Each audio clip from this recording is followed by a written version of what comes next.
ঈদের পরবর্তীতে আজকে প্রথম অফিস এবং প্রথম অফিসেই সকাল 11টায় প্রবাসী কল্যাণ ও বৈদেশিক কর্মসংস্থান বিষয়ে প্রধানমন্ত্রীর সভাপতিত্বে প্রবাসী কল্যাণ ও বৈদেশিক কর্মসংস্থান মন্ত্রণালয়ের মাননীয় মন্ত্রী,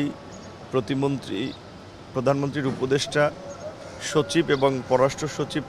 সহ বেশ কয়েকজন ঊর্ধ্বতন কর্মকর্তা সহ মিটিং হয়েছে। মিটিংয়ে মূলত প্রধানমন্ত্রী যেটা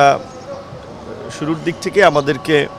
বৈদেশিক কর্মসংস্থান এবং প্রবাসীদের কল্যাণ এবং সরকারের নির্বাচনী ইশতেহার বাস্তবায়নের জন্য যে দিক নির্দেশনা দিয়েছিলেন, যে কর্মপরিকল্পনা চেয়েছিলেন, সেগুলো নিয়ে একটা ফলো আপ আলোচনা হয়েছে। তার মধ্যে যেমন আপনারা একটা বিষয় ইতিমধ্যে হয়তো জানেন যে প্রধানমন্ত্রীর আগ্রহ এবং তার নির্দেশনায় আমরা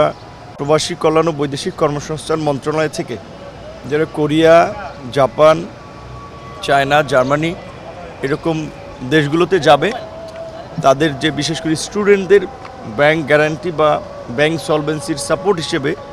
10 লক্ষ টাকার একটা ঋণ দেওয়ার নির্দেশনা প্রধানমন্ত্রী দিয়েছেন এবং সেটা আমাদের মন্ত্রণালয়ের যে একটা ব্যাংক আছে,